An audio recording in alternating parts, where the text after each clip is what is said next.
Գուցե մեր հավաքույթի ամենակարևոր բաժինը, մեր կյանքի ամենակարևոր բաժինը պիտի լինի Աստծո խոսքը։ Համաձայն եք դրա հետ։ Աստծո համար շատ կարևոր է, որ իր խոսքը կիրառելի դառնա մեր կյանքում։ Աստծո համար շատ կարևոր է, որ այդ խոսքը մենք կարող լինենք գործածել մեր կյանքում։ Խոսքը չլինի ուղղակի մի բան, որ լսեցինք ու անցավ մեր ականջի մոտով ու վերջ։ Աստված չի հավանում այսպիսի լսելը։ Նա հավանում է հնազանդությունը լսելու մեջ։ Թող իր անունը փառավորվի։ Աստվածաշնչում կան շատ կարևոր սկզբունքներ, այսօր մենք պիտի սկսենք մի ուսումնասիրություն մի սկզբունքի։ Այդ սկզբունքները հիմնականում լավ երևում են Հիսուսի կյանքում։ Կարդացել եք Նոր Կտակարանը։ Բաներ կան, որ Հիսուսը սովորեցնում էր, ասում էր այսպես արեք։ Բաներ կան, որ Հիսուսը ցույց էր տալիս, ասում էր տեսեք ինչպես եմ ես անում։ Բաներ կան, որ Հիսուսը ասում էր ինձանից սովորեք։ Այդ քիչ բաներից մեկը, որ Հիսուսը ասում էր ինձանից սովորեք, այսօր պիտի ուսումնասիրենք։ Մատթեոս 11:29 համարում Հիսուսը խոսում էր իր աշակերտների ու մի որոշ ժողովրդի հետ, ասեց ինձանից սովորեք, որ հեզ եմ ու սրտով խոնար։ Կարևոր մի բան, հեզություն ու սրտի խոնարհություն Աստծո առաջ։ Եվ Հիսուսը ասեց ինձանից սովորեք։ Ինչպես պիտի սովորենք, եթե չճանաչենք դա։ Դրա համար պետք է ուսումնասիրել Հիսուսի կյանքը։ Դրա համար պետք է ուսումնասիրել որոշ գրվածքներ Հիսուսի կյանքից, որովհետև ասեց ինձանից սովորեք։ Եկեք իրար հետ բացենք Ֆիլիպպեցիների թուղթը։ Պողոս առաքյալը թուղթը գրում էր այն ժամանակ, երբ որ ինքը բանտում էր գտնվում, երբ որ ինքը մեծ դժվարություններ էր քաշում Հիսուսի անվան համար Աստծո խոսքը տարածելու համար։ Եվ կարծես թե իր սրտին շատ համահանչուն էր այն խոսքերը, որ ինքը գրում էր։ Կարդանք 2-րդ գլխի 5 համարից մինչև 11-ը։ Ձեզանից ամեն մեկը նույն միտքը թող ունենա, որ Քրիստոս Հիսուսի մեջ է, որ Աստծո կերպարանքը ունենալով հափշտակություն չհամարեց Աստծուն հավասար լինելը, հապահանձը ունայնացրեց, ծառայի կերպարանք առնելով, մարդկանց նման լինելով և կերպարանքով մարդու պես գտնվելով, ինքն իրեն խոնարհեցրեց, մինչև մահվան հնազանդ եղավ, ու այն էլ խաչի մահվանը։ Սրա համար Աստվածը նրան խիստ բարձրացրեց, ու նրան մի անուն տվեց, որ ամեն անունից վեր է, որպեսզի Հիսուսի անունին ամեն ծունկ ծռի, երկնավորներուն, երկրավորներուն ու սանդարամետականներուն, և ամեն լեզու դավանի, թե Հիսուս Քրիստոսը Տեր է Հոր Աստծո փառքի համար։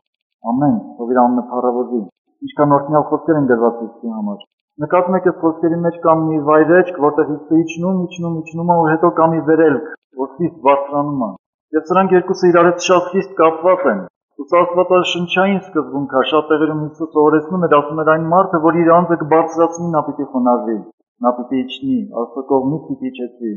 Ասում էր նա, որ իր անձը կխոնարհեցնի, Աստված նրան պիտի բարձրացնի։ Եկեք ուշադրություն դարձնենք այս խոսքերի վրա։ Գրված Աստծո կերպարանքը ունենալով հափշտակություն չհամարեց Աստծուն հավասար լինելը, հապա անձը ունայնացրեց, ինքը իր անձը ունայնացրեց, ծառայի կերպարանք վերցնելով,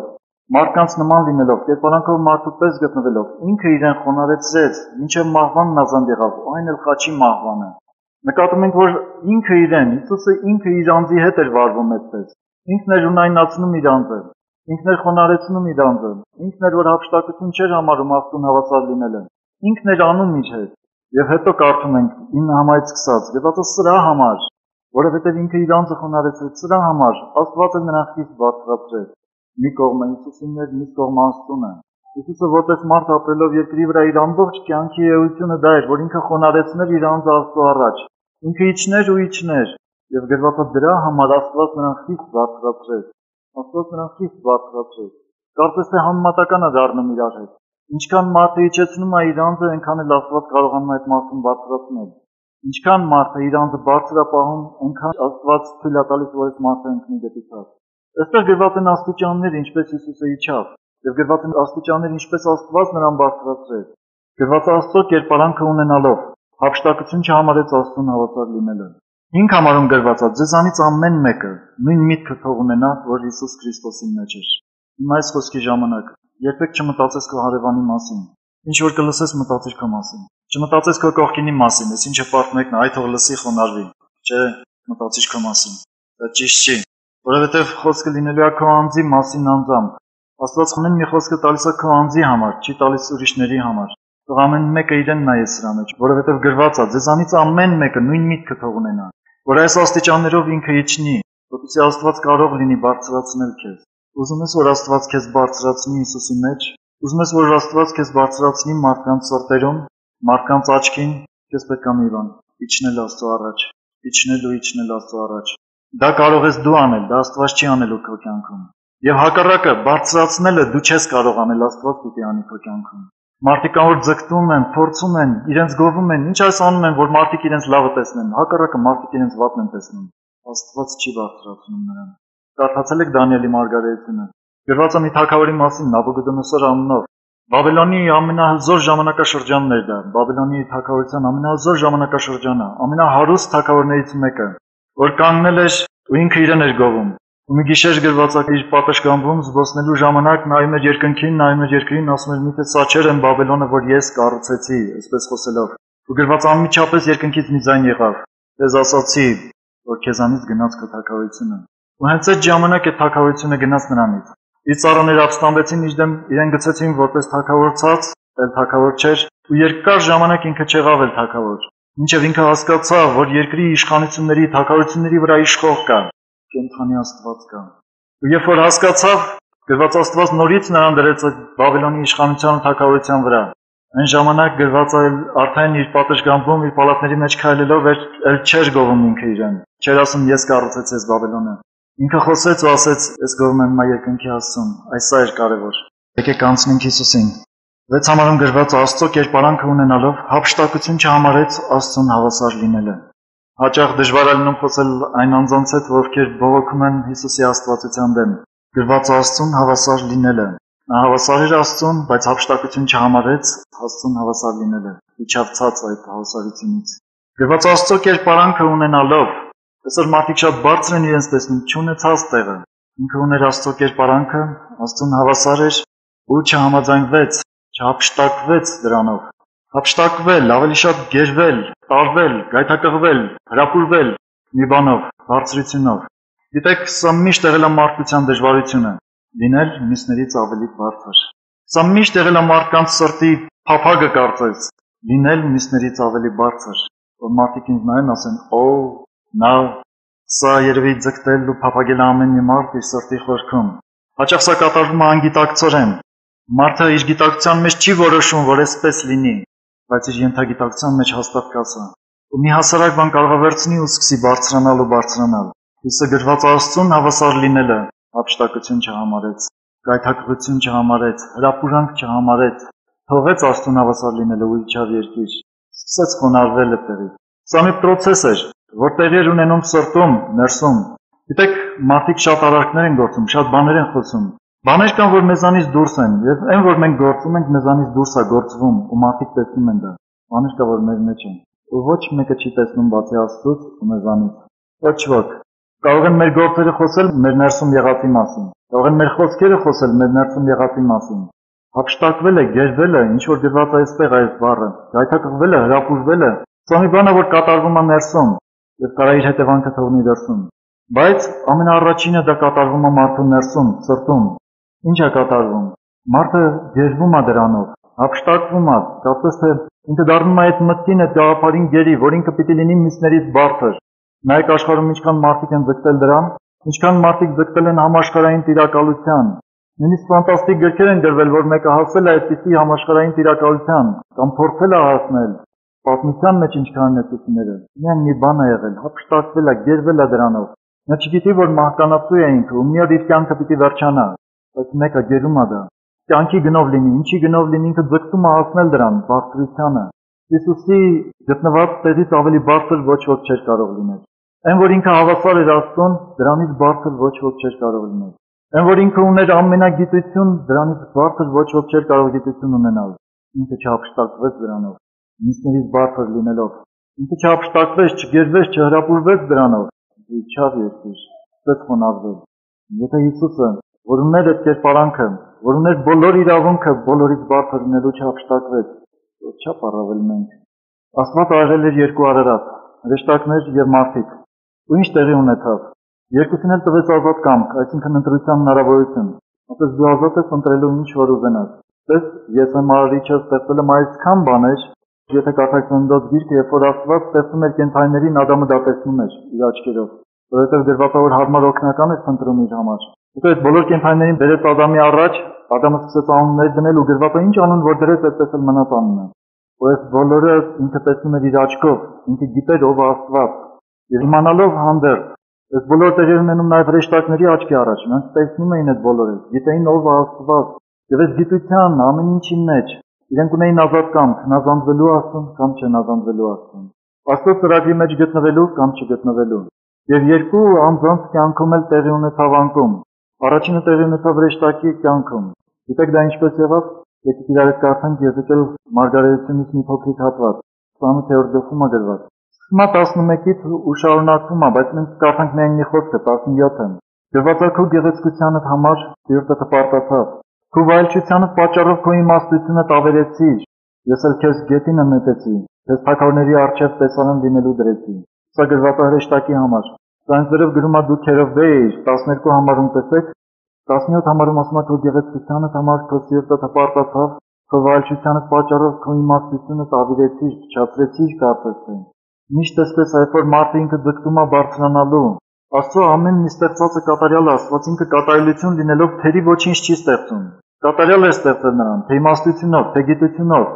Ուզեք դրա մասին էլ կարդանք 13 համարից։ Աստծո դրախտի Եդեմի մեջ էիր։ Քո ծածկոցդ ամեն պատվական քարերն էին սարդիոն, տպազիոն ու ադամանտ, ոսկեքար, եղնինակար, հասպիս, շապյուղա, կարկեհան, զմրուխտ ու ոսկի։ Քո թմբուկներդ ու սրինգներիդ գործը։ Քո ստեղծման օրը քեզ պատրաստվեց։ Դու տարածված ու ծածկող քերովբե էիր, քերովբեները դրանք հրեշտակների դաս էին երկնքում, եւ հիմա էլ նրանք կան։ Ու ես քեզ դրեցի, դու Աստծո սուրբ լեռան վրա էիր, դու երևեն քայլի մեջտեղերում էիր շրջում։ Դու քո ճանապարհներից մեջ կատարյալ էիր քո ստեղծման օրից մինչև այն օրը, որ քո վրա անօրենություն գտնվեց։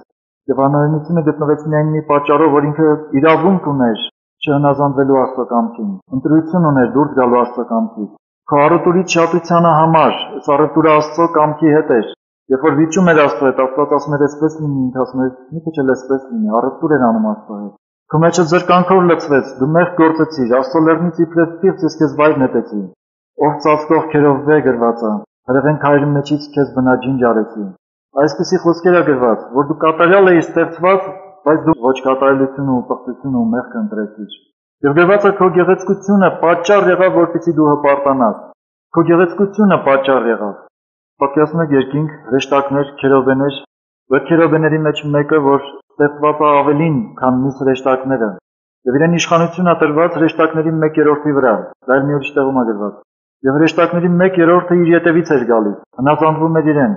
ինքը լսում էր Աստծուց, փոխանցում էր իր հրեշտակներին Աստծո հրամանները, եւ նրանք կատարում էին Աստծո գործերը, եւ բոլորը իրար հետ ծառայում էին Աստծուն։ Մի օր սա, որ գնում էր առաջից, սկսեց շեղվել ու չհնազանդվել Աստծո կամքին։ Ու իր գեղեցկությունը փչացավ։ Նրանք, ովքեր հայտնապես տեսել են սատանային, այդպիսի մարդիկ կան, գիտեք, որ հանդիպել ու տեսել են։ Առաջին ապրումը, որ ունենում են, դա սարսափն է։ Այն գեղեցկությունը, որ Աստված սարքել էր այդ հրեշտակին, այլանդակված է հիմա։ Մի երիտասարդ տղա կար, որ ապրել էր մի կախարդական ընտանիքում։ Ընտանիքի անդամները եղել էին կախարդներ։ Ինքը մանուկ ժամանակվանից բաց աչքով տեսնում էր դևերին ու խոսում էր նրանց հետ։ Երբ որ ինքը դպրոցական էր, ասում էր դասի ժամանակ տեսնում էին նրանց ու նկարում էին տետրերի մեջ նրանց պատկերները։ Հետո հետաքրքրության համար ասացինք մի օր բերեք նկարներ տեսնենք։ Երբ որ տեսանք, դրանք ամենաայլանդակ պատկերներն էին։ Աստված այդպիսի պատկերներ չի սարքում։ Աստված կատարելությունը գեղեցկություն է սարքում։ Նայեք բնությանը, դեռ ինչքան որ ապականված չի, դեռ ինչքան որ մնացել է մաքուր։ Նայեք երկնքին, որտեղ դեռ սատանան ոչինչ չի խախտել աստղերի մեջ եւ մնացած։ Տեսեք ինչքան գեղեցիկ ու համաչափություն կա դրանց մեջ։ Այն ինչը որ այլանդակված է սատանայի կողմից, մեղքի կողմից, եւ վերջնական այլանդակված է ու զզվանք առաջացնում Աստծո մոտ, սրբության մոտ։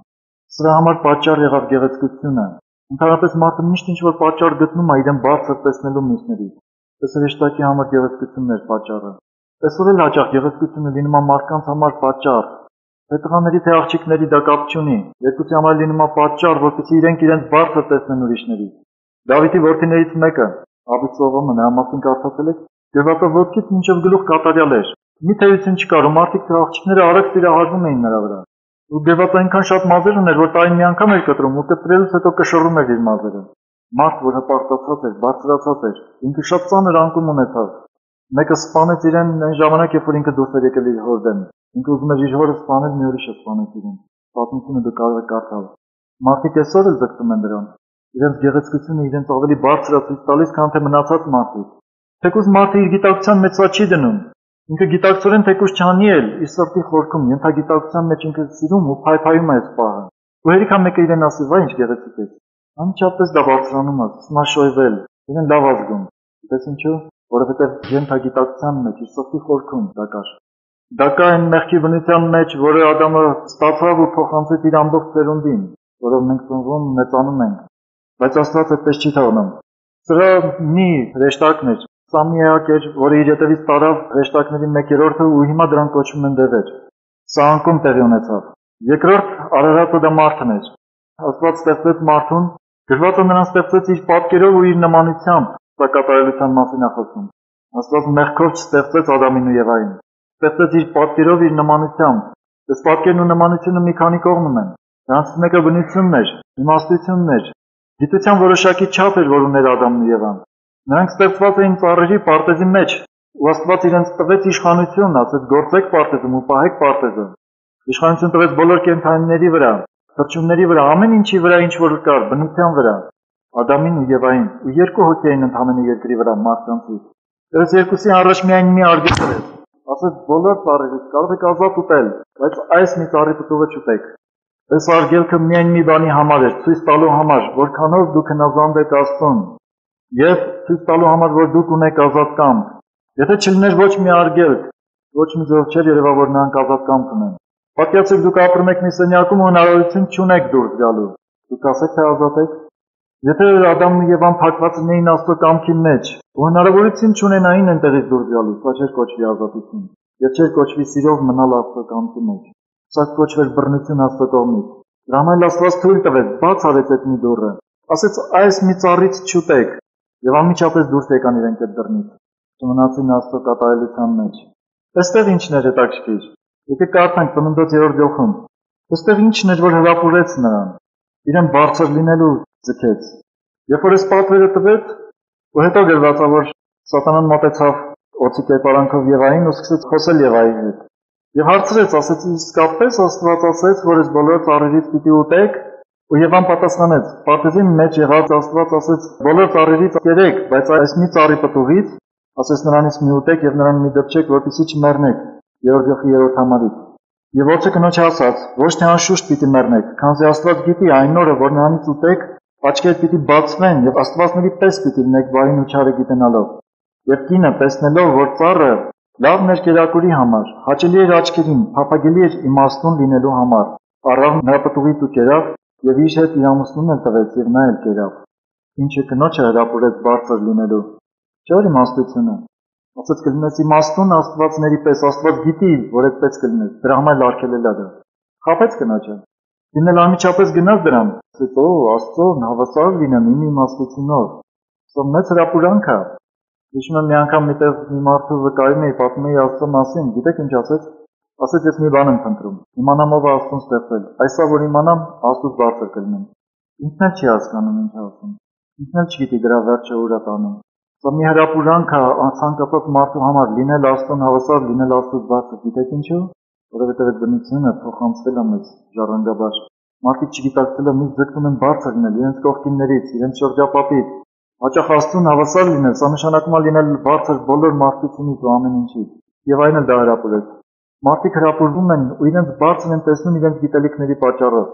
Ես 3 ինստիտուտ եմ վերջացրել, չգիտեմ էլ ինչեր։ Ես այսա գիտեմ, նա գիտեմ, այս մարդը ոչ մի բան չգիտի։ Եվ դες ասեմ հպարտությունը այն չի, որ անպայման պիտի ունենա հետո հպարտանա։ Տեսել եք հաճախ ինչ մարդիկ են քննադատում պետության գործերը, անկեղծ ասեմ ես ռիսկ չեմ անում, որովհետև չեմ եղել այդ պետության այդ գործերի մեջ։ Ու քննադատել այդ գործերը կարող մենակ այն մարդը, որ լավ խորը գիտի դրանք, ու հասկանում է, թե ինչ սխալներ ունի պետությունը։ Ոնց կարելի է այդպիսի բան ասել։ Դուք տեսել եք այդ մարդկանց։ Կարևոր չի, իրեն կարևոր է, որ ինքը այսօր փող չի աշխատում ու չի կարողանում կշտանալ, դրա համար պետությանը ինչ ասեք կասի։ Մյուս կողմից հիմարներ կանվանի նրանց, ինքը երևի ավելի խելոք է դրանից։ Մարդը սիրում է վերցնել, թեկուզ ամենաչնչինը, ամենաչունեցածը ու իրեն բարձր տեսնում ինքնից։ Սա ապշտակություն է մարդու սրտում, սա գերություն է մարդու սրտում, որ ինքը ձգտում է տեսնել դա։ Հաճախ կարող է մարդիկ ասեն, չէ, ես այդ ձգտումը չունեմ։ Այո, դու գուցե այդ ձգտումը չես դնում քո առաջնային պլանում, կարծես քո մտքի գիտակցության մեջ դու առաջնային չես դնում դա, բայց դա հաճախ լինում է ենթագիտակցության մեջ, սրտի խորքում։ Եվ դա շատ հաճախ խափում է մարդուն, ու վնասում է մարդուն։ Գիտեք, որ մարդու սիրտը ինքը խափող է, միթե մարդը կարա ինքը իր դեմ պատերազմի, միթե մարդը կարա ինքը իրենից խափնվի, այսպեսի մի գաղափար է առաջանում։ Ասում է, որ կարա այդպես լինի։ Կարդացեք դուք ինքներդ Երեմիայի մարգարեության մեջ 17-րդ գլխի 9-10 համարներում։ Դեպի մարդու սիրտը չարա ու խիստ խաբեբար։ Մարդու սիրտը ինքը իրեն խաբում է, մարդը դա չի հասկանում։ Մարդը չի գիտակցում, ինքը խաբվելով, հրապուրվելով դրան գնում է դրան։ Մարդը ասում է, վայ, այսքան բան գիտեմ։ Եվ այս գիտելիքը պարտադիր չի լինի երկրավոր, սովորած, կարող է լինի հոգևոր գիտելիք։ Ասի այսքանը կարդացել եմ, մի հատ ավետարան արդեն կարդացել եմ։ Այսա գիտեմ, այս մի բանը որ գիտեմ, ընմիսներից դեմ կվիճեմ, որովհետև ընմիսներից մի բան ավել գիտեմ։ Հաճախ չի չափում, ինչքան ինքը գիտի, ինչքան մյուսները գիտեն։ Գրված է Հիսուսի համար հափշտակություն չեղավ, հրապուրանք չեղավ Աստծուն հավասար լինելը։ Դա նշանակում է Աստծո իմաստությունը, ամենագիտությունը ունենալը իրեն հրապուրանք չեղավ։ Մարդիկ իջու, հաճախ իրենք սահմանափակ մտքով հրապուրվում են դրանով, ավելի բարձր լինելով։ Դավիթ թագավորության ժամանակներում, եթե կարդաք երկրորդ թագավորած գրքում, մի պատմություն կա։ Հենց այդ պատմությունն ժամանակ տեղ ունեցավ, երբ որ իր որդին դուրս եկավ իր դեմ թագավորությունը գրավելու համար։ Աբիսողոմը, երբ որ դուրս եկավ իր հոր դեմ թագավոր դառնալու համար, զորք հավաքեց ու գնաց իր հոր դեմ պատերազմելու։ Հայրը վերցրեց իր զորքը ու փախավ Երուսաղեմից, որովհետև որդու զորքը շատ ավելի զորավոր ու շատ էր։ Եկան Երուսաղեմը գրավեցին ու իրենց հետ մի մարդ կար, Աքիթոփել անունով։ Եվ գրված է, որ Դավիթը նրանից խորհուրդ էր հարցնում։ Ու գրված է, որ այդ ժամանակաշրջանում Աքիթոփելի խորհուրդը հավասար էր Աստծո խոսքին։ Ով որ նրա խորհուրդը լսում էր, անպայման կատարում էր այդ խորհուրդը։ Ու գիտեք ինչ տեղի ունեցավ։ Աբիսողոմը հարցրեց, ասեց ինչ անեմ։ Աքիթոփելը ասեց գնա հորդ ետևից ու վերջնական կործանում արա թագավորին։ Հետո չլսեց նրան, շրջվեց մի ուրիշի հարցրեց. դու ինչ ես ասում, ինչ անեմ։ Ասեց չէ, հիմա մի գնա, որովհետև հայրդ ինքը պատերազմի մեջ վարժված մարդ է, ինքը հիմա զորքի հետ չի, հաստատ միտեղ թաքնված է, զորքը կոտորես էլ հորդ չես գտնի։ Այս Աբիսողոմը մտածեց, ասեց այս մարդու խորհուրդը ավելի խելոք է, այս մարդու խորհրդով կատարեմ։ Երբ որ այդ մարդը ասածով արեց, Աքիթոփելը վիրավորվեց։ Առաջին անգամ իր խորհուրդը չանցավ մարդկանց մոտ։ Առաջին անգամ իր խորհուրդը մերժվեց։ Ինքը խորհրդակից էր եղել Դավիթին, եւ Դավիթը միշտ լսել էր իրեն, միշտ որդին լսել էր իրեն, ու հանկարծ այս անգամ չլսեց։ Գիտեք ինչ արեց։ Դեպի նստեց իր էշի վրա, գնաց տուն, ինքը իրեն սպանեց։ Այս մարդը չկարողացավ տանել, որ իր բարձրությունը մերժվեց։ Չկարողացավ տանել, որ իր ունեցած գնահատականը իր անձի նկատմամբ մարդկանց մոտ ընդունելի չեղավ, ու գնաց ինքնասպան եղավ։ Այսպիսի մարդիկ հեռու չեն մեզանից։ Մարդը երբ որ իր գիտելիքները ինչ որ չափով չափում ու գնահատում է, հետո մեկ էլ տեսնում է, որ մարդիկ չեն ընդունում, ինքը շատ վիրավորվում է դրանից։ Սկսում է վատ զգալ, բայց հիշիր, քո գործը իջներն է, Աստծո գործը բարձրացնելը։ Ու եթե նա չի բարձրացնում, ու մարդիկ չեն գնահատում քո գիտելիքները, քո կարողությունները, ինչ որ մի բաներ, ուրեմն դրա կարիքը հետո չկա։ Ուրեմն պետք է քեզ շարունակել իջնել, ոչ թե բարձրանալ։ Անցած տարի եթե նախանցած տարի չեմ հիշում։ Ռուսաստանից մի հետաքրքիր հաղորդում եղավ երկու աղջիկների մասին, ովքեր իրենց գցել էին բարձր հարկից ու մահացել էին։ Դուք երևի կիմանաք, որովհետև դա շատ անգամ են ցույցվել հաստատությամբ։ Հոգեբանները զբաղված էին դրա ուսումնասիրությունով, նրանք դպրոցական տարիքի աղջիկներ են եղել։ Երբ որ նրանց ընկերուհիների հետ են խոսել, մյուսների հետ, նկատել են, որ այս աղջիկները մի խնդրեմ են ունեցել իրենց կյանքում։ Իրենք անտեսված են եղել հասարակության կողմից։ Հետո ասում եմ, թաղման ժամանակ ինչ որ մեկը լսել էր մի ուրիշ աղջիկների զրույց։ Այս աղջիկները ասել են ինչ անենք, որ մեր վրա ուշադրություն դարձնեն, մենք էլ մեզ գցենք լուսամուտից։ Պատկերացնում եք, մարդը ցավում, վիրավորվում է, երբ որ իրեն բարձր տեղ չեն տալիս, երբ որ իր գնահատականը չի անցնում մարդկանց մեջ, երբ որ քո հետ այսպիսի բան կպատահի հիշիր, Հիսուսը հափշտակություն չհամարեց, չհրապուրվեց, չգերվեց Աստծուն հավասար լինելով, նա իջավ երկիր։ Դու ինչ ես գերվում, քո ունեցած գնահատականը երբեք չեն տալիս, չգերվես, չհափշտակվես, չհրապուրվես դրանով, երբեք։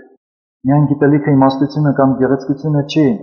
որ հրապուրում են մարդկանց։ Մարդիկ շատ հրապուրվում են շատ բազմազան բաներով։ Եկեք մի այդպիսի դեպք կարդանք։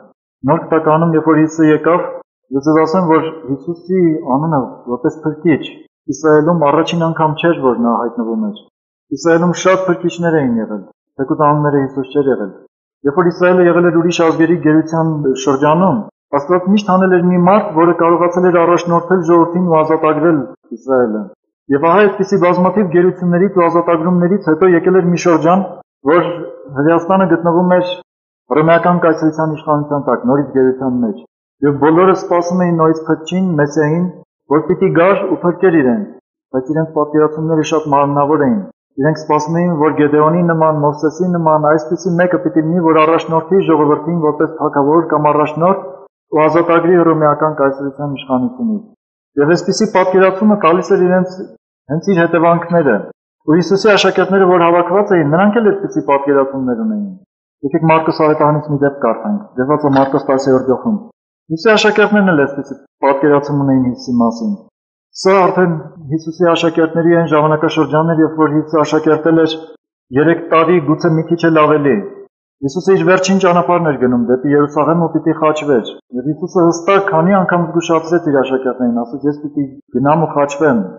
Իր հետ գնում էին իր 12 աշակերտները, 10-րդ գլխի 35 համարից այսպես է սկսվում։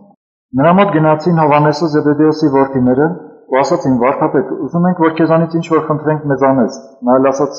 «Ինչ եք ուզում, որ ձեզ անեմ»։ Ու նրանք ասացին իրեն. «Շնորհ արա մեզ, որ նստենք մեկը քո աջ կողմդ, մյուսը քո ձախ կողմդ, քո փառքի մեջ»։ Եվ Հիսուսը ասաց նրանց. «Չգիտեք թե ինչ եք խնդրում։ Կարող եք խմել այն գավաթը, որ ես պիտի խմեմ, եւ այն մկրտությունով մկրտվել, որ ես պիտի մկրտվեմ»։ Հիսուսը խոսում էր իր խաչի, իր չարչարանքների մասին։ Եվ նրանք ասացին իրեն. «Կարող ենք»։ Հիսուսը ասաց նրանց. «Այն գավաթը, որ ես խմում եմ, պիտի խմեք, այն մկրտությունը, որով ես մկրտվում եմ, պիտի մկրտվեք, բայց իմ աջ կողմս ու ձախ կողմս նստելը իմս չէ տալը, ապա նրանց, որ պատրաստված է։ Պատրաստված է Աստծո կողմից»։ Գիտեք ինչն է հետաքրքիր, Հիսուսը խոսում էր երկնային բաներ, իրենք հասկանում էին երկրավոր բաներ։ Նրանք հասկանում էին, որ Հիսուսը հիմա Երուսաղեմ է գնում, Հիսուսը ընդամենը Երիքովը պիտի անցներ ու հաջորդ քաղաքը Երուսաղեմն էր, Բեթանիայով պիտի մտներ Երուսաղեմ։ Ու այս կարճ ճանապարհն ուտել մնացել մինչև խաչը։ Այսքան ժամանակ իր աշակերտները իր հետ էին քայլում, բայց նրանց միտքը մնացել էր նյութական ու մարմնավոր։ Սպասում էին, որ հիմա Հիսուսը կմտնի Երուսաղեմ, կդառնա Երուսաղեմում թագավոր, ժողովրդին կտանի իր ետևից, մենք էլ լինենք իր նախարարները։ Մեկը նստենք նրա աջ կողմը, մեկը ձախ կողմը, բարձրություն։ Եվ շարունակությունը տեսեք ինչ է գրված 41 համարում։ Գրված է, այդ մյուս 10 աշակերտները լսեցին, սկսեցին Հակոբոսի եւ Հովհաննեսից նեղանալ։ Այնինքն նեղացան, ասում ինչ չու, մենք ձեզանից պակաս ենք, ոչ։ Դուք պիտի նստեք աջ ու ձախ կողմը, իսկ մենք ինչ որ ավելի ցածր, հա։ Հիսուսը բոլորին էլ կանչեց իր մոտ 42 համարում։ Հիսուսը իրեն կանչեց նրանց ու ասաց նրանց. «Գիտեք, որ ազգերու իշխան համարվածները տիրում են նրանց, եւ նրանց մեծամեծները իշխում են նրանց, բայց ձեր մեջ այդպես պիտի չլինի։ Ապա ձեզանից ով որ մեծ լինել է ուզում, նա թող ձեզ սպասավորը լինի»։ Սկզբունք ասեց. ուզում ես, որ 12-ից ավելի բարձր լինես, եղիր 12-ից առանց, եղիր մնացածից առանց, սպասավորը եղիր։ Ուզում ես այդպես լինել։ Ու ձեզանից ով որ առաջին լինել է ուզում, նա բոլորից առան լինի։ Սկզբունք ասեց Հիսուսը։ Քանզի որդին մարդու էլ Հիսուսը իր մասին էր խոսում, չեկավ սպասավորություն ընդունելու, ապա սպասավորություն անելու եւ իր կյանքը շատերի համար փրկանք տալու։ Այս պաշտոնի բարձր լինելը շատ հաճախ մարդկանց հրապուրանքը նրանով, որ այ ես բարձր եմ, ես ներս մտնեմ, բոլորը պիտի ոտքի կանգնեն։ Ուզում ես իսկապես բարձր լինել Աստծո ժողովրդի մեջ, եղիր Աստծո ժողովրդի պարան։ Հրապուրվում է մարդը, ջերվում է մարդը պաշտոնի բարձրությունով։ Ցանկացած մի բան, թեկուզ պաշտոն չլինի, ինչ ուզում է լինի, մարդուն ասա այս սրանով դու բարձր կլինես մյուսներից։ Ներքին հրապուրանքը առաջանում, դեղացությունը առաջանում։ Դրված է Հիսուսը մերժեց հրապուրանքը Աստծուն հավասար լինելու։ Աստծուն հավասար լինելու, սա որ կողմից ուզում եք նայեք, սա նշանակում է, որ Հիսուսը ամենակարող էր։ Սա նշանակում է, որ Հիսուսը գտնվում էր ամենուրեք այս տիեզերքում, այդպես գրված Աստվածաշնչում։ Սա նշանակում է, որ Հիսուսը ամենագետ էր, ամենագիտությունը սահմաններ չունի։ Նա գիտեր անցյալը, գիտեր ապագան, գիտեր այն բոլոր բաները, ինչ որ մարդիկ մտածում են, ինչ որ պիտի անեն, դեռ չեն արել։ Գիտեր այն բաները, որ կարող էին լինել ու չեղան։ Հիշում եք Հիսուսը այդպիսի խոսքեր ասեց, եթե այս բաները խոսվեր Սոդոմի ու Գոմորի մեջ այդ մարդիկ կապաշխարեին, բայց դուք չապաշխարեցիք։ Ինքը գիտեր, որ եթե այդ հրաշքները լինեին այնտեղ, կապաշխարեին այդ մարդիկ։ Գիտեր ամեն ինչ կարծես։ Չկար այդպիսի բաներ, որ չիմանային։ Դու մտածում ես քո սրտի խորքում նա արդեն գիտի դա։ Դու դեռ չարտահայտած նա գիտի դա։ Այդպիսի ինչքան խոսքեր են դրված։ Հիսուսը մերժեց այդ բոլորը։ Հիսուսը մերժեց այն մեծ փառքը։ Հիշում եք վերջի աղոթներից մեկը, որ աններ Գեթսեմանի ճանապարհին գնալիս իր աշակերտների համար, ասեց հայր, փառավորիր քո որդուդ այն փառքով, որ երկիր գալուց առաջ ունեի քո մոտ։ Մի փառք, որ Հիսուսը ունեցել էր հաստատ։ Գիտեք ինչա փառքը։ Պատիվ, բարձրություն, որի առաջ բոլորը խոնարհվում են։ Հիսուսը դա մերժել էր։ Բոլորի մեջ ամենաբարձր պատիվ ունենալը մերժել էր Հիսուսը։ Հրապուրանք չէր համարել գրվածը, հափշտակություն չհամարեց, իր սիրտը չհափշտակվեց դրանով, թողեց դա ու իջավ երկիր։ Այսօր մարդկանց մեջ ինչն ասես հափշտակություն է լինում, ինչն ասես հրապուրանք է լինում բարձրանալու համար։ Տիմոթեոսին ուղղված իր թղթում Պողոս առաքյալը այսպես է գրում 6-րդ գլխի 17 համարում. Աշխարհի մեջ հարուստ եղողներին պատվեր տուր, որ չհպարտանան եւ անստույգ հարստության վրա իրենց հույսները չդնեն, ապա կենթանի Աստծո վրա, որ ամեն բան մեզ առատորեն տալիս է վայելելու։ Հարստությունը հաճախ մարդուն բարձրացնում, հպարտացնում, ասես նայում ամիսներին վերևից, ասում է դու երկու կոպեկ չունես, Մի ժամանակ խոսք էր տարածված, հիշում եք, հայրի մեջ շատ կար այդ խոսքը, ասում եմ փողի կալոտով խփեմ տնգնես։ Ասում եմ այնքան կարամ շարեմ, որ հասնի բերանը փակի։ Այսպիսի խոսքեր, որտեղից են գալիս սրանք։ Եթե ոչ մարդու ներքին հրապուրանքից, որ սրանով իրեն կարող են բարձր լինել, որ սրանով կարող են ավելին լինել, քան թե մյուս մարդիկ, թող այդպիսի հատկություն ունի, պետք է չհրապուրվել դրանով, զգուշանալ։ Հաճախ մարդիկ սիրում են յուրահատուկ լինելով ուշադրություն գրավել։ Հիշում եմ մի պատմություն, մեկը պատմում էր իրենց եկեղեցու մասին, ասում էր մի եղբայր կար։ Այս եղբայրն ասում է ոչ մի հավաքույթի, հարսանիքի, ոչ մի այդպիսի կարևոր տեղում երբեք չէր հագնվի վերնաշապիկով, փողկապով, ու այսպես կարծես կարգին տեսքով, միշտ գալիս էր սպորտային կամ ջինսով կամ այսպիսի բանով։ Ասում է, հենց որ գնում էինք բնության գրկում հանգստանալու, բոլորը հագնում էին սպորտային ու ջինս կամ ինչ-որ մի բան, ասում է ինքը կապում էր փողկապը, հագնում էր գեղեցիկ կոստյումը ու գալիս էր։ Ասում են կանթած նրան ինչ-որ բաներ էինք ասում, ծիծաղում էինք իր վրա ինչ-որ, բայց ասում է իրեն դուր էր գալիս, որ ինքը ուշադրություն է գրավում, ինքը տարօրինակություն է գործում, ինքը յուրահատկություն է ինչ-որ ուզում ցույց տալ մարդկանց մեջ։ Սա մարդը կատարում է ենթագիտակցորեն, ոչ թե գիտակցորեն։ Ոչ թե իր նպատակ է դնում, որ անպայման մարդիկ ինձ տեսնեն ու ինձ բարձրացնեն։ Նպատակ չի դնում սա, բայց իր սրտի խորքում ունի այս նպատակը։ Նորից սիրտը խափում է իրեն։ Ինքը չգիտակցելով է կատարում դա։ Ինքը սիրում է բարձր լինել մյուսներից, այն մյուսների մեջ երևացող լինել, հատուկ լինել։ Եթե հանկարծ կնկատես, որ ցանկացած մի բան քո կյանքում հրապուրում է քեզ յուրահատուկ լինելու մարդկանց մեջ, հիշացիր դրանից։ Մերժիր դա որպես հրապուրանք։ Հիսուսը մերժեց Աստծուն հավասար լինելը։ Հայրի մեջ շատ տարածված է այսպիսի արտահայտություն, մեր ուրիշ է, չէ՞։ Հաճախ սա օգտագործում ենք նաև հոգևոր կյանքում, մեր եկեղեցին ուրիշ է, մեր հավատքը ուրիշ է, մեր գիտելիքը ուրիշ է։ Սա հրապուրանք է դառնում բարձրանալու։ Սա հրապուրանք է դառնում մյուսներին ավելի ցածր տեսնելու։ Իրականում այսպես չի կարելի, սա քրիստոնյա վայել չի։ Աստված չի գնահատում մարդկանց ըստ իրենց գիտելիքի, Աստված չի գնահատում մարդկանց ըստ իրենց կարողության, Աստված չի գնահատում մարդկանց ըստ իրենց տաղանդների։ Գիտեք, Աստված բոլորին գնահատել է իր որդու Հիսուսի արյունով։ Եվ գրված է բոլորին հավասար աչքով է նայում, բոլորին նույն արյան տակ է տեսնում ծածկոցի մեջ։ Սա Աստծո մի հրաշալի գործն է, որ կարող են իրար կողքի նստել տարբեր տեսակ մարդիկ ու իրար հետ պաշտել նույն Աստծուն։ Այս գործը կարող անի միայն Աստված։ Հատկապես այն մարդիկ, ովքեր յուրահատուկ տաղանդներ ունեն, նրանք գերվում են իրենց տաղանդներով։ Սա ավելի շատ արվեստագետների մոտ է երևում։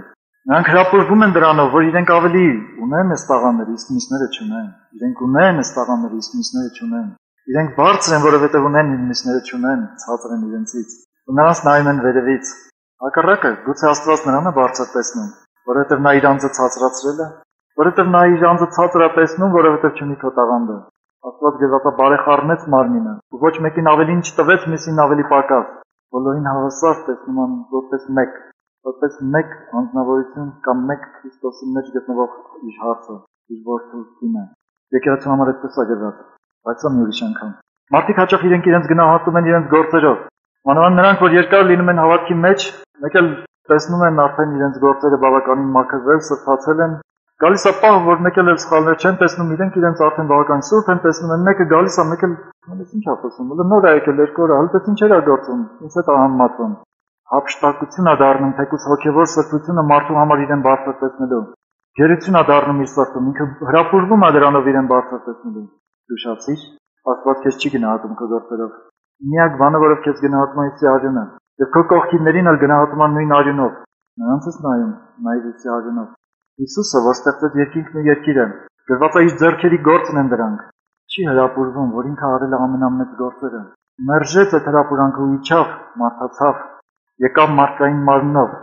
Երկրորդ անգամ նա չի գալու այսպիսի հասարակ մարմնով։ Նա գալու է փառավոր մարմնով, այդպես է գրված։ Մի մարմնով, որը չի ծերանում։ Նա գալու է մի մարմնով, որը էլ վնաս չի կրում։ Պիտի գա իշխելու, թագավորելու, նա չի գալու խաչվելու, չի գալու թուլանալու, նա գալու է իշխելու։ Նա չի գալու որպես թույլ մարդ, որին կարող են ծեծել, որի երեսին կարող են թքել։ Նա պիտի գա որպես փառավոր, ուժեղ մեկը, ով իր անունը փառավորվի։ Դեպի պիտի գա։ Կա մի սկզբունք այս բոլորի մեջ։ Մենք խոսում ենք նրա մասին, որ անձը պիտի իջնի ու Աստված բարձրացնի անձին։ Բայց երբ որ անձն է բարձրանում, Աստված իջեցնում է այդ անձին ու գցում է այդ անձին։ Կա այսպիսի սկզբունք սրա մեջ։ Երբ որ մարդը մի բան համարում է իր համար հրապուրանք, գերություն, իր սիրտը գերվում է դրանով ու ինքը սկսում է իրեն ավելի բարձր տեսնել մյուսներից։ Սա մի բան է, որ իր մեջ կատարում է փչանալու գործողություն։ Եթե հանկարծ մեկին իրենից ինքը կարողանում է իրեն բարձր տեսնել ուրիշներից իր գիտության ու իմաստության պատճառով, ինքը իրականում դրա պատճառով կորցնում է իր իմաստությունն ու գիտությունը։ Եթե մեկը իրեն բարձր է տեսնում իր շրջապատի մարդկանցից իր արտաքին գեղեցկության պատճառով, ինքը իրականում կորցնում է այդ գեղեցկությունը։ Եվ մարդիկ չեն հրապուրվում այդ գեղեցկությունով։ Նկատում եք ինչ եմ ասում, սա Աստծո դրած սկզբունքն է։ Հրեշտակը ինքը գեղեցիկ էր, երբ որ ինքը հպարտացավ իր գեղեցկության պատճառով ինքը փչացրեց իր գեղեցկությունը։ Ադամն ու Եվան իմաստուն էին ստեղծված, ու երբ որ նա ավելին ցանկացավ Աստծուն հավասար լինել իմաստությունով, ինքը իրական իմաստությունը կորցրեց, ինքը հիմարացավ Աստծո առաջ։ Ու սա միշտ էսպես է։ Այն մարդիկ, ովքեր ձգտում են ինչ-որ մի բանով բարձր լինել մյուսներից, հենց այդ բանը իրենց գայթակղություն ալնում իրենց ներսում փչացնելու իրականը, աստվածայինը։ Եթե դու կմտածես, որ դու սրբացել ես Աստծո մեջ, ու քո գործերը սուրբ են, ու դրանով ավելին ես տեսնում քեզ, քան մյուս մարդիկ, հաստատ իմացիր, դու քո սրբությունը փչացնում ես։ Ու մի օր ավելին մեղք կգործես, քան որ առաջ էիր։ Սրանից պետք է միշտ զգուշանալ, որովհետև սա փչացնելու ընդունակություն ունի։ Ինչ անել սրա համար։ Հիսուսը ինչ արեց, երբ որ տեսավ, որ կարա լինի հափշտակություն, կարա իր սիրտը գերվի։ Առաջին բանը ինքը մերժեց հափշտակվելը, գերվելը, ինքը մերժեց հրապուրվելը դրանով։ Մերժումը կատարվում է իրականում,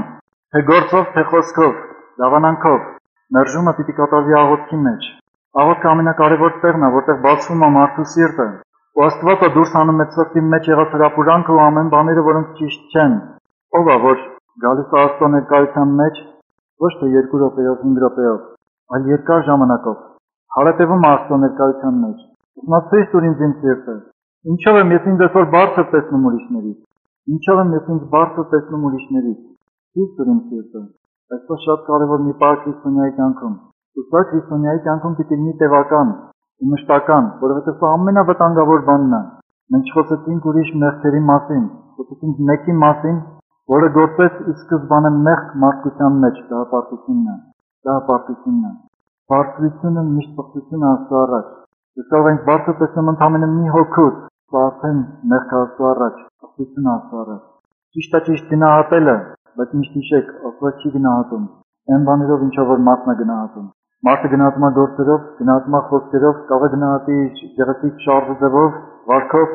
ասում են, այս մարդը իրեն պահել գիտի սեղանի մոտ, սրանցով գնահատի, չգիտեմ ինչերով գնահատի, ով գնահատում է իր որդու արյունով։ Ու մեկը չկա աշխարհի վրա, որ այդ արյունը նրա համար թափված չլինի։ Գնահատի բոլոր մարդկանց այդ արյունով ու քեզ բարձր չես տեսնի նրանցից, որովհետև դու սուրբ ես Աստծո առաջ այդ արյունով, ու բոլորն էլ, ովքեր ընդունել են այդ արյունը, սուրբ են նույն արյունով։